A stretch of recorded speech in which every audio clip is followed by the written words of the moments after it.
یا باری تعالیٰ تیری ادنا سی نعمت کون سی ہے، سب سے کم تر تیری نعمت کون سی ہے؟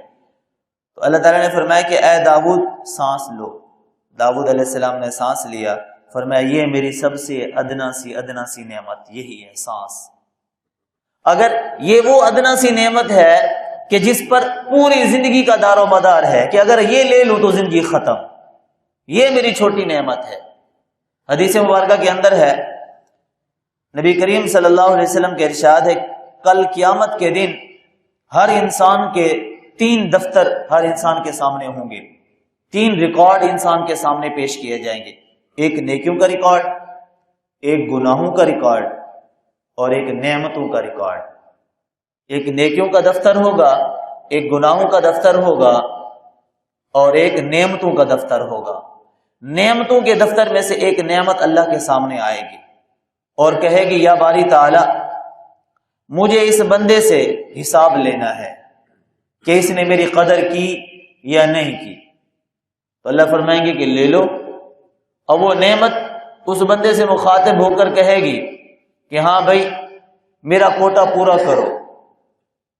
یا اللہ میں اپنا کوٹا کس سے پورا کروں؟ اللہ فرمائیں گے کہ اس کی نیکیوں سے تو اپنا کوٹا پورا کر۔ وہ نعمت جب اپنا حساب لینا شروع کرے گی تو اس بندے کی ساری نیکیاں چلی جائیں گی اور ایک نعمت کا بھی وہ حساب نہیں دے پائے گا۔ رب کی ایک نعمت اس کی ساری نیکیوں کو اڑا کر لے جائے گی۔ اب اس کے پاس صرف اور صرف گناہوں کا دفتر میں گناہ بھرے ہوئے ہوں گے، نیکیاں خالی، اور نعمتوں میں سے بھی صرف ایک نعمت حساب مانگے گی تو اس کا یہ حال ہوگا، اس کی ساری نیکیاں ختم ہو جائیں گی۔ ابھی تو اور بھی بہت ساری نعمتیں ہیں جو ہر ایک نے باری باری پہ اپنا حساب لینا، وہ تو پہلی نعمت آئے گی اور پہلی نعمت ہی ساری اس کی نیکیاں ختم۔ اب اگر اللہ تعالی اس بندے پر رحم کرنا چاہیں گے، اسے معاف کرنا چاہیں گے، تو اللہ فرمائیں گے کہ جا ہم نے تیری نیکیوں کو 4 گنا کر دیا ہے، تیرے گناہوں کو معاف کر دیا ہے اور تجھے جنت کا داخلہ دے دیا ہے۔ لیکن اگر اللہ پکڑ پہ آ گئے، اللہ اگر عذاب پہ آ گئے اور حساب پہ آ گئے، تب یہ ایک نعمت ہی اس بندے کے گریبان کو پکڑ کر جہنم میں پھینک دے گی۔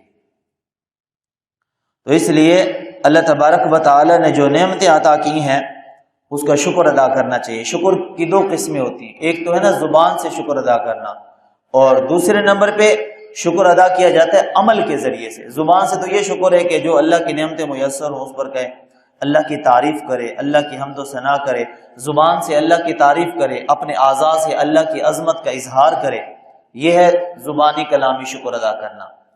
اور دوسرا عمل کے ذریعے سے بھی شکر ادا کرنا ہے، اس کا ذکر بھی قرآن پاک میں ملتا ہے۔